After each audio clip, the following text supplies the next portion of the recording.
Hello friends, welcome to my channel study vlogs. और last lecture में हमने discuss किया था कि एसिड्स क्या होते हैं, बेसिस क्या होते हैं। और इस लेक्चर में हम डिस्कस करेंगे कि पीएच क्या होता है, पीएच वैल्यू क्या होती है, कैसे आप आइडेंटिफाई करोगे कि किसकी पीएच वैल्यू कितनी है। तो मेनली हम पढ़ने वाले हैं हाउ स्ट्रॉन्ग आर एसिड और बेस सोल्यूशन, यानी कि कोई एसिड सोल्यूशन कितना एसिड है या कोई बेस सोल्यूशन कितना बेस है, वो वीक एसिड है या स्ट्रॉन्ग एसिड है, वीक बेस है या स्ट्रॉन्ग बेस है, या वो ना एसिड है या ना बेस है। कोई भी सोल्यूशन होगा, कैसे हम फाइंड आउट करेंगे कि वो सोल्यूशन एसिड है बेस है, और ये अगर एसिड है तो कितना है, बेस है तो कितना बेसिस है, और अगर वो ना एसिड है ना बेस है तो वो न्यूट्रल है। तो ये सब डिस्कस करेंगे हम, और मेनली हम पढ़ने वाले हैं आज पीएच स्केल। ठीक है, तो फ्रेंड्स शुरू करते हैं।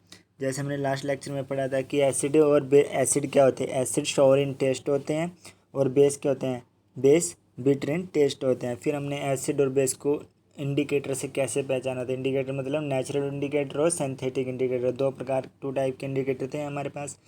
पहला था लिटमस पेपर। लिटमस पेपर क्या करता है, वो अगर एसिडिक सोल्यूशन होगा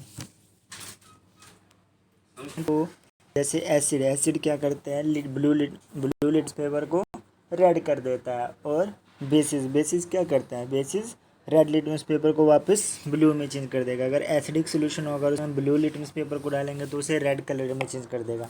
और अगर बेसिक सोल्यूशन होगा और उसमें हम ब्लू रेड लिटमस पेपर को डालेंगे तो उसे वो ब्लू कर देगा वापस। ठीक है, तो फिर इंडिकेटर हमारे पे टूटा, एक तो लिटमस पेपर होगा, दूसरा क्या था हमारे पास, दूसरा हमारे पास था सिंथेटिक इंडिकेटर। सिंथेटिक इंडिकेटर कौन कौन से थे, एक मिथाइल ऑरेंज था और एक फिनोल पैथलीन था। ठीक है, फिर आज हम पढ़ते हैं हाउ स्ट्रॉन्ग आर एसिड और बेस सोल्यूशन। तो कैसे एसिड सोल्यूशन कितना बेस हो सकता है और कैसे होता है, और बेस सोल्यूशन। ठीक है, देखो, we know how acid base indicator can be use to, जैसे कि हम जानते हैं acid base indicator can be use to distinguish between acid and base. जो एसिड बेस इंडिकेटर होते हैं वो क्या करते हैं, एसिड और बेस को अलग अलग कर देते हैं। ठीक है, we also learn in the previous correction about dilution and decrease in concentration of H positive ion और O H negative ion in solution. और हमने ये भी पढ़ा था कि एच पॉजिटिव आयन कब बढ़ते हैं, जब कोई सोल्यूशन एसिड होगा, और ओ एच नेगेटिव आयन कब बढ़ता है, जब कोई सोल्यूशन बेसिस होगा। मैंने बोला था ना कि एक पहचान ये भी होती है, अगर कोई एसिड होगा तो मोस्टली वो एच से शुरू हो रहा होगा, उसमें एच कंसनट्रेशन ज़्यादा होगी। और अगर कोई बेसिस होगा तो उसमें ओ एच की कंसनट्रेशन ज़्यादा होगी। तो एच कंसनट्रेशन मतलब एच पॉजिटिव कंसनट्रेशन, और ओ एच कंसनट्रेशन मतलब ओ एच नेगेटिव कंसनट्रेशन। इससे इसका मतलब था एच पॉजिटिव से ओ एच नेगेटिव से। ठीक है, आगे वो बोलते हैं we can quantitatively find the amount of this and present in a solution. ठीक है, कैन वी जज how strong a given acid base. वो बोलता है कि हमें हर एक सोल्यूशन के अंदर इसके आयन प्रेजेंट रहते हैं, लेकिन क्या हम ये डिफाइन कर पाते हैं कि वो कितना स्ट्रॉन्ग एसिड है या बेस है। ठीक है, तो we can do this making use a universal indicator. इसलिए हम ऐसा क्या बना सकते हैं, हम इसे ऐसा तब फाइंड आउट कर सकते हैं अगर हमारे पास कोई यूनिवर्सल इंडिकेटर होता है। और उस यूनिवर्सल इंडिकेटर का नाम क्या है, पीएच स्केल। ठीक है, फिर आगे वो लिखते हैं which mixture of the universal indicator show different color of a different concentration of a hydrogen ion in a solution। जो यूनिवर्सल इंडिकेटर होगा वो क्या करेगा, किसी भी सोल्यूशन के डिफरेंट कलर की कंसंट्रेशन शो कर देगा। ठीक है, आगे वो लिखता है a scale of measuring hydrogen ion concentration in a solution called pH scale. और जो कोई भी स्केल है, मतलब एक स्केल है जो हाइड्रोजन आयन की कंसंट्रेशन को मेज़र करता है सोल्यूशन के अंदर, और उसको क्या बोला जाता है, इज कॉल्ड पीएच स्केल, उसको पीएच स्केल कहते हैं। और हैज़ बीन डेवलप, जो बनाया गया था। द पी, जो पीएच है ना, पीएच उसमें पी फोर क्या है, उसमें the P in pH stand for potenz in German, जिसको हम पोटेंज बोलते हैं जर्मन में। और उसका मीनिंग क्या होता है, उसका मीनिंग होता है पावर, यानी कि जो पी की वैल्यू है उसे पोटेंज बोलते हैं, जिसका जर्मन मीनिंग होता है वैल्यू। ये पोटेंज जर्मन वर्ड है और इसका मतलब होता है पावर। आगे लिखते हैं on the P H scale. अब वो क्या कह रहे हैं, on the P H scale we can measure P H generally from zero. अगर पी एच देखो, पी एच स्केल क्या होता है, जीरो से लेके 14 तक होते हैं। ठीक है, और इसमें एक 7 नंबर होते हैं। तो 7 क्या होता है, 7 न्यूट्रल नंबर होता है, ना ये एसिड होगा ना बेस होगा। 14 बहुत स्ट्रॉन्ग बेस होगा, ठीक है। और 0 बहुत स्ट्रॉन्ग एसिड होगा, ये स्ट्रॉन्ग एसिड आता है 0 हमारा, ठीक है। तो उसने वही लिखा है, जो 0 होगा very acidic and 14 very alkaline. Alkaline पता है ना, सबसे स्ट्रॉन्ग बेस होता है। pH should be throw off simply as number which indicate the acid or basic nature in a solution, ठीक है। आगे लिखते हैं the pH of neutral solution. अगर कोई नेचुरल सोल्यूशन है, ना एसिड है ना बेस है, तो उसकी pH वैल्यू कितनी होगी, 7 होगी। फिर बोला value less than 7 on the pH scale represent acidic solution. अगर किसी की वैल्यू 7 से कम होगी यानी कि लेस देन 7 होगी,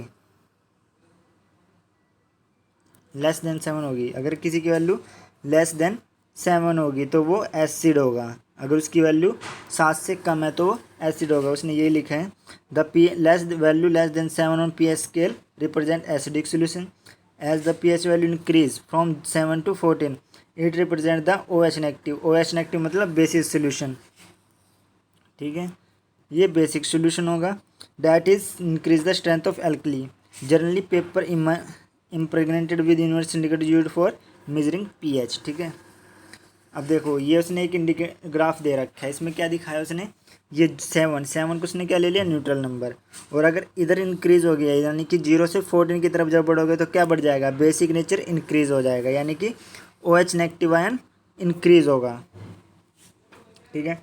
और इधर 7 से जब 0 की तरफ जाओगे यानी कि 6 5 4 3 2 1 0, तो इधर क्या होगा, जैसे जैसे 7 से यानी कि 6 से 0 की तरफ जाओगे तो एसिडिक नेचर इंक्रीज होगा, ठीक है।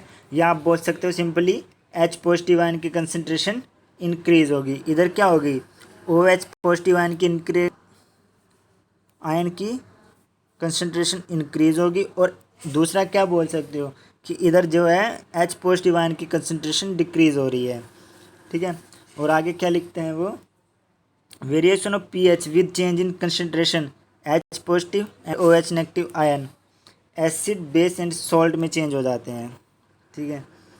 अब जैसे उसने एक टेबल दे रखा है एक्टिविटी के लिए, उसने बुलाया test the pH value of the solution given in the table. ये जो सोल्यूशन दे रखे हैं इनकी pH वैल्यू बतानी है आपको कि इनकी pH वैल्यू क्या है, ठीक है। Record your observation, what is the nature of the flowing substance in observation, ये आपको बताना है। अब देखो ये एक pH उसने एक स्केल दे रखे है। कलर बाय डिफ़ॉल्ट है, कलर कुछ भी ले सकते हो आप। उसने 0 से स्टार्ट किया और 14 तक लेके गया। 7 क्या है, 7 न्यूट्रल नंबर है, ना एसिड है ना बेस है। 14 क्या है, वेरी स्ट्रॉन्ग बेस है, ठीक है। और 0 क्या है, वेरी स्ट्रॉन्ग एसिड है, ठीक है। तो सबसे लाइट एसिड क्या हुआ, 6 सबसे लाइट एसिड होगा और 8 सबसे लाइट बेस होगा, ठीक है। उसने आगे इसमें कुछ चीज़ों के वो भी दे रखे, pH वैल्यू भी दे रखी है। जैसे उसने गैस्ट्रिक जूस की pH वैल्यू कितनी होती है, 1.2, ठीक है। फिर लेमन जूस की pH वैल्यू 2.2 दे रखी है। जो वाटर होता है और ब्लड होता है उनकी pH वैल्यू कितनी होती है, 7.4 होती है। प्योर वाटर, जो बिल्कुल प्योर वाटर हो गया यानी कि वो लगभग न्यूट्रल होते हैं, ना वो एसिड होते हैं ना वो बेस होते हैं। लेकिन क्या हो गया, 7.4 की तो थोड़े से बेसिसपन होगा इनमें, एसिड बिल्कुल भी नहीं होगा। 7 तो न्यूट्रल लेकिन 7.4 यानी कि बेस की तरफ इंक्रीज हो रहे हैं ना, थोड़े थोड़े इस तरफ को बढ़ रहे हैं ना। देखो 7.4, 7 न्यूट्रल होता है, 7 न्यूट्रल होता है। लेकिन ये प्योर वाटर और ब्लड, ये बहुत बार पूछा भी जाता है कि प्योर वाटर या ब्लड के pH वैल्यू कितनी होती है, 7.4। और मिल्क ऑफ मैग्नीशिया की pH वैल्यू 10 होती है, ये बेसिस होता है। और सबसे स्ट्रॉन्ग बेस कौन सा होता है, सबसे स्ट्रॉन्ग बेस होता है सोडियम हाइड्रोक्साइड यानी कि सोडियम हाइड्रोक्साइड यानी कि NaOH, ये सबसे स्ट्रॉन्ग होता है। और सबसे स्ट्रॉन्ग एसिड कौन सा होता है, H2SO4 यानी कि सल्फ्यूरिक अम्ल बोल देते हैं हम जिसको, या हाइड्रोजन सल्फेट बोल देते हैं इसको, ठीक है। अब वो बोलता था strength of acid and base depend on the number of H positive ion. जो स्ट्रेंथ होगी एसिड की या बेस की, किसके ऊपर डिपेंड करती है, H पॉजिटिव आयन की। अगर उसमें H पॉजिटिव आयन ज़्यादा होंगे तो क्या होगा, वो एसिड होगा। अगर उस H पॉजिटिव आयन कम होंगे तो वो क्या होगा, वो बेसिस होगा। And O H ion produce, जी हाँ उसमें ओ एच आयन कितने हैं respectively. If we take hydrochloric acid, अब उसने क्या बोला है कि अगर हम हाइड्रोक्लोरिक एसिड ले यानी कि HCl के बारे में बात कर रहा है वो, ठीक है, एंड एसिटिक एसिड और एक एसिटिक एसिड के बारे में बोल रहे हैं, और द सेम कंसनट्रेशन, और उसको सेम कंसनट्रेशन पे ले से 1 molar, then this produce different amount of hydrogen ion, तो क्या करेंगे उनमें हाइड्रोजन आयन के, देखो ये हाइड्रोजन आयन और दूसरे में भी हाइड्रोजन आयन की कंसनट्रेशन डिफरेंट डिफरेंट होगी, ठीक है। आगे बोल रहे हैं acid that give rise to more H positive ion, जो HCl होगा उसके अंदर H पॉजिटिव आयन ज़्यादा होंगे, ठीक है, strong and to be strong acid, और बहुत स्ट्रॉन्ग एसिड होगा, and acid that give less H positive, और जो एसिड H पॉजिटिव आयन को कम डोनेट करेगा वो क्या होगा, वीक एसिड होगा, ठीक है। इसी प्रकार उसने दोनों एसिड ही लिए थे उसने, पता है ना, एक एसिटिक एसिड और एक HCl। Can say how strong bases are, इसी प्रकार जैसे हमने एसिड, दो एसिड लिए उसने, एक HCl ले, एक उसने कौन कौन से एसिड लिए, एक उसने क्या लिया था HCl लिया, हाइड्रोक्लोराइड लिया, दूसरा एसिटिक एसिड लिया, दोनों, तो इसके अंदर H पॉजिटिव आयन ज़्यादा हैं और इसके अंदर H पॉजिटिव आयन कम मात्रा में थे, इस वाले के अंदर लेस हैं, तो स्ट्रॉन्ग कौन सा हुआ, ये स्ट्रॉन्ग हुआ, ये वीक एसिड हो गया। और सेम ही हम दो बेस का कंपेयर कर सकते हैं कि उनके अंदर ओ बेसिस के लिए क्या करना पड़ेगा, OH नेगेटिव आयन देखोगे तुम बेस के लिए, जैसे ने एसिड के लिए क्या देखा था, एसिड के लिए H पॉजिटिव आयन देखते हैं कि इसमें H पॉजिटिव आयन ज़्यादा कौन से में, अगर दो एसिड को आप कंपेयर करोगे तो इसके अंदर H पॉजिटिव आयन देखोगे, और अगर आप दो बेस को कंपेयर करोगे आपस में कि कौन सा बेस स्ट्रॉन्ग है तो उसके अंदर OH नेगेटिव आयन को कंपेयर करोगे कि किस में OH नेगेटिव आयन ज़्यादा है, जिसके अंदर OH नेगेटिव आयन ज़्यादा होंगे वो स्ट्रॉन्ग बेस होगा, और जिसके अंदर OH नेगेटिव आयन कम होंगे वो वीक बेस होगा।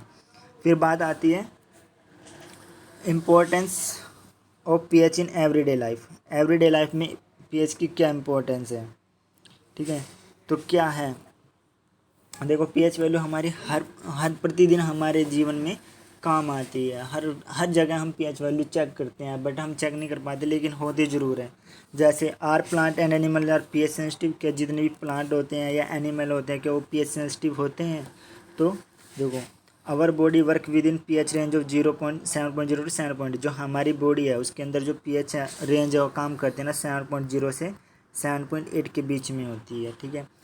और दूसरा फिर वो आगे बोलता है living organism can be survive only narrow range of pH change, जो लिविंग ऑर्गेनिज्म होते हैं जितने भी लिविंग ऑर्गेनिज्म हैं वो किस रेंज में ही सर्वाइव कर सकते हैं, वो नैरो रेंज में ही सर्वाइव कर सकते हैं pH वैल्यू की, यानी कि 7.0 टू 7.8 के ही अप्रोक्स सब के लिए ही होगा। When pH of rain water is less than 5%, it is called acidic rain. Acidic rain बोलते हैं ना कि एसिडिक रेन हो रही है, तो उसमें क्या हो रहा है, मतलब कि जो रेन पानी गिर रहा है उसका pH वैल्यू कितना है, उसका pH वैल्यू 5.6 से कम रहता है, ठीक है, तो कम रहता है, ठीक है, तो इसलिए उन्होंने बोला है कि when pH of rain water is less than 5.6 it is called acidic rain, ठीक है। अगर रेन वाटर का pH 5.6 से कम हो तो वो क्या हो जाएगी, वो एसिडिक रेन हो जाएगी। When acidic rain flow into the reverse, जब एसिडिक रेन का वाटर नदियों में जाके मिलता है, it's lower the pH value of the acid river water, वो क्या कर देता है, जो रिवर वाटर होता है, देखो एसिडिक रेन हुई जिसका pH वैल्यू कितना था 5.6, अब वो पानी कहाँ जाएगा, जाके किसी नदी में, तालाब में या नालों में मिलेगा, और क्या करेगा, जब उस पानी के साथ मिलेगा तो उनका पानी का लेवल भी यानी कि pH वैल्यू भी गिर जाएगी।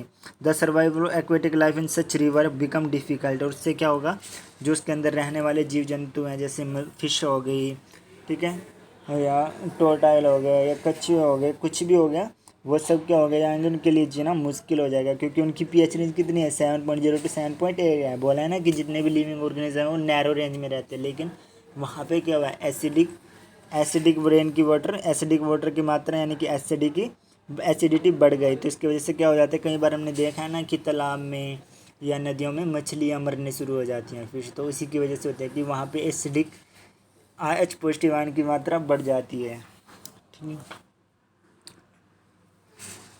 ठीक है। फिर आता है what is the pH value of soil in your backyard, pH value backyard मतलब मिट्टी की pH वैल्यू कितनी होती है, सिंपल उसने ये पूछा है। तो क्या होता है देखा है ना, पौधे भी कई बार सूख जाते हैं, तो उसकी वजह क्या है, मिट्टी की पीएच वैल्यू। देखो plant required specific P H range of their healthy growth. जो प्लांट भी होते हैं उनको भी क्या चाहिए, एक स्पेसिफिक पीएच रेंज चाहिए। To find out the P H required for healthy growth out of plant you can collect the soil from various place and check the P H in manner describe below. तो आप क्या कर सकते हो, अगर आपको मिट्टी की पीएच वैल्यू चेक करनी है तो आप सैंपल लेके आइए और उसे खुद ही चेक कर सकते हैं वेरियस प्लेसेस की। उसने वो एक्टिविटी ऐसी ही दी है कि आप ये कीजिए। फिर आता है pH value in our digestive system. क्या हमारे डाइजेस्टिव सिस्टम में पीएच वैल्यू का ही काम होता है? बिल्कुल। हमारे डाइजेस्टिव सिस्टम में क्या होता है, एक गैस्ट्रिक जूस होता है, तो वो क्या होता है, वो एसिडिक होता है और उसकी पीएच वैल्यू कितनी है, 1.2 है। और लेमन जूस की 2.2 है, अभी तो बताया था। तो उसने वही बोला, it is very interesting to know that our stomach produce hydrochloric acid. जो हमारी स्टमक कहते हैं वो हाइड्रोक्लोरिक एसिड प्रोड्यूस करता है। It help in the digestion of food without harming. और ये क्या करता है, जो HCl प्रोड्यूस हुआ, ये वाला HCl जो हाइड्रोक्लोरिक एसिड प्रोड्यूस है, ये क्या करता है, digestion food of without harming the stomach. ये हमारा जो हम खाना खाते हैं उसको डाइजेस्ट करने में काम आता है। During indigestion the stomach produce too much acid and this causes pain and irritations. जो ड्यूरिंग इंडिगेशंस क्या होता है, स्टमक बहुत ज़्यादा एसिड प्रोड्यूस कर सकता है और इसकी वजह से क्या होता है, इसकी वजह से पेन होता है और इरिटेशन होने लग जाती है। To get rid of this pain people use bases called anti acids. और इसी चीज़ को कम करने के लिए तो लोग क्या करते हैं, बेसिस का सोल्यूशन लेते हैं और जिसको हम एंटी एसिड भी बोल देते हैं। One such remedy must have been suggested by you at the beginning of this chapter. और आपको जैसे हमने शुरू में बोला था ना कि अगर किसी को एसिडिटी की प्रॉब्लम हो जाती है तो उसे हम क्या देते हैं, बेसिक सोल्यूशंस देते हैं, जैसे हमारा सोडा हो गया, ठीक है, ये सब क्या बेसिक सोल्यूशन है। The anti acid neutralize the excess acid magnesium hydroxide is milk base often use for this purpose. जो ये क्या करते हैं, जो एंटी एसिड हम डाल लेते हैं वो क्या करते हैं, एक्सेस एसिड को न्यूट्रलाइज कर देते हैं, ख़त्म कर देते हैं। जैसे मैग्नीशियम हाइड्रोक्साइड होता है, ये सबसे ज़्यादा यूज़ किया जाता है। फिर आता है pH change in the chaos of tooth decade, ठीक है। फिर दूसरा है self defence bye animal plant through chemical welfare. वो कैसे अपने आप को बचाते हैं केमिकल से। देखो, have you ever seen by stung by honey bee. आपने हनी बी को देखो, being sting leaves an acid which causes pain and irritation. देखो, जब कभी हनी बी आपको काट लेती है, डंक मार लेती है, तो क्या होता है, आपको पेन होता है। ऐसा क्यों होता है, क्योंकि उस जो डंक मारती है वो भी आपके अंदर एसिड इंजेक्ट करती है, ठीक है। Use a mild base like baking soda. तो उस वक्त आप क्या सकते हो, बेकिंग सोडा या कोई और बेसिक सोल्यूशन लेके जहाँ पर उन्होंने डंक मारा था वहाँ पर लगा सकते हो और इससे आपको बहुत रिलीफ मिलता है। Stinging hair of nettle leaves inject methanoic acid causing burning pain. उसके और उसमें कौन सा एसिड होता है, उसमें मेथोनोइक एसिड होता है। जो हनी बी होती है उनके डंक में कौन से एसिड इंजेक्ट करते हो, मेथोनोइक इंजेक्ट करते हैं, जिसके साथ वो जलने जैसा फील होता है, ठीक है। तो आगे उसने यही दे रखा है कि एसिडिक क्या क्या, सम नेचुरल ओकरिंग एसिड, जो सम नेचर में एसिड है, जैसे विनेगर हो गया। और इसमें कौन सा होता है, विनेगर में होता है एसिटिक एसिड होता है। ऑरेंज में कौन सा होता है, साइट्रिक एसिड होता है। टर्माइन में कौन सा होता है, टार्टिक एसिड होता है। टमाटो में ऑक्जेलिक एसिड होता है। श्योर मिल्क लैक्टिक एसिड होता है या कर्ड, ठीक है। लेमन में सिट्रिक एसिड होता है। एंटी स्टिंग में मेथनोइक एसिड होता है और नेटल स्टिंग में भी मेथनोइक एसिड ही होता है, ठीक है।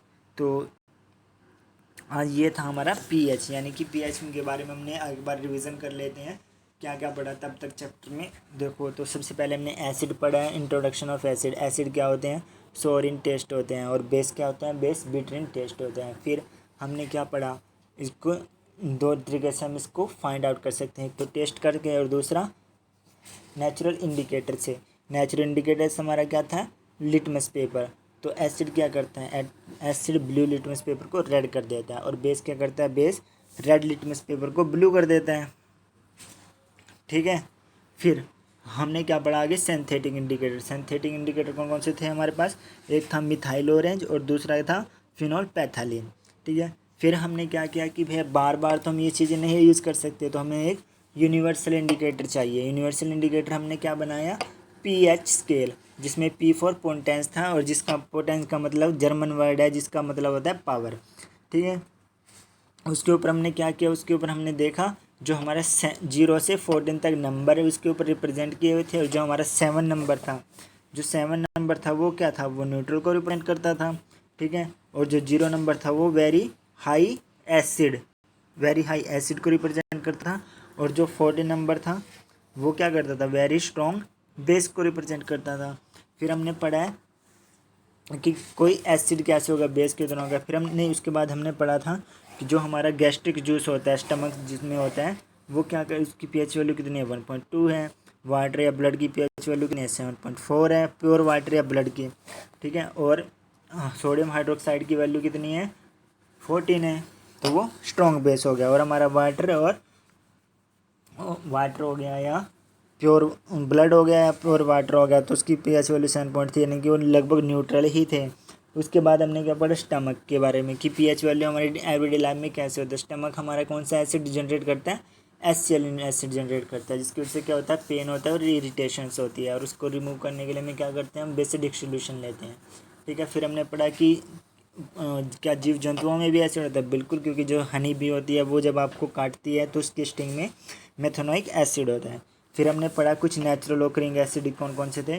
तो नेचुरल ओकरिंग एसिड कौन कौन से थे, जैसे विनीगर में क्या था, एसिटिक एसिड था, ऑरेंज में सिट्रिक एसिड था, ट्रेमेंड में टाइट्रिक एसिड था, टमाटो में ऑक्जेलिक एसिड था, शोर मिल्क या कर्ड में लैक्टिक एसिड, लेमन में सिट्रिक एसिड, एंटीस्टिंग में मेथनोइक एसिड, और नेटल स्टील में भी मेथनोइक एसिड।